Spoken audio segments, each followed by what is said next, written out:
الفيديو هذا بصراحة من احسن الفيديوهات.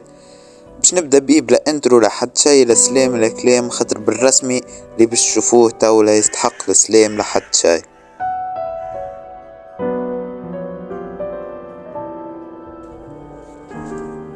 العباد تقسمت في الفيديو هذايا، وعباد تقول ان المرأة ذي هي مرأة غلطولة عطوها ملابس متاع راجل وهي لبستها، وعباد تقول انها مسلمة مخر ومازالت ما تعرفش الاحكام متاع الاسلام بالكدا.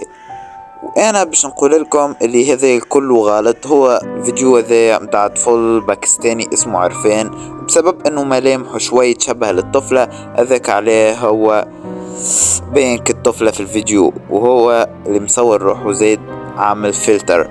واللي عجبني في الطفل هذا انه طول اعترف بالغلطة متاعه وزيد قص شعره باش ما يثيرش الفتنة بين المسلمين. توا باش تقولوا لي كي هو طلع طفل، ما علاش قلت هذا من احسن الفيديوهات اللي باش تعملها. مش هذاك السبب اللي انا عملت عليه الفيديو السبب اللي محزنني.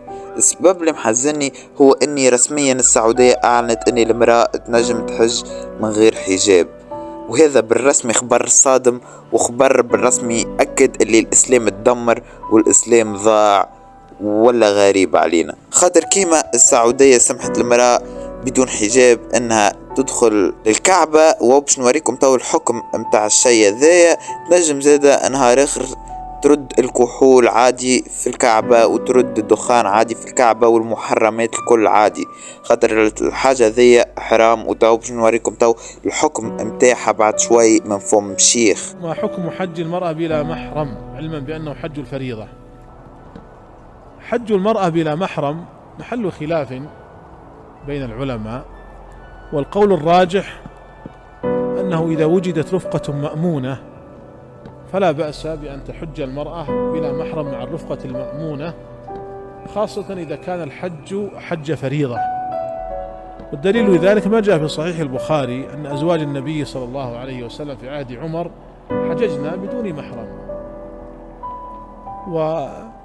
وكما قالت عائشة رضي الله عنها: وهل كل امرأة تجد محرما؟ بعض النساء قد لا تجد المحرم، وهذه عبادة وركن، المهم أن تكون الرفقة مأمونة. وهذا القول وهو أنه يجوز للمرأة أن تحج مع الرفقة الآمنة بدون محرم هو اختيار الإمام ابن تيمية رحمه الله. فالأقرب والله أعلم أنه إذا لم يتيسر المحرم للمرأة جاز لها أن تحج بدون محرم، خاصة إذا كان الحج حج فريضة. كما كنتوا تسمعوا، المرأة الحل الوحيد باش انها تحج من غير محرم انها ما تكونش عندها القدرة على انها تشري محرم، ولا ما يتوفرش عندها محرم. هذا هو الحاجة الوحيدة.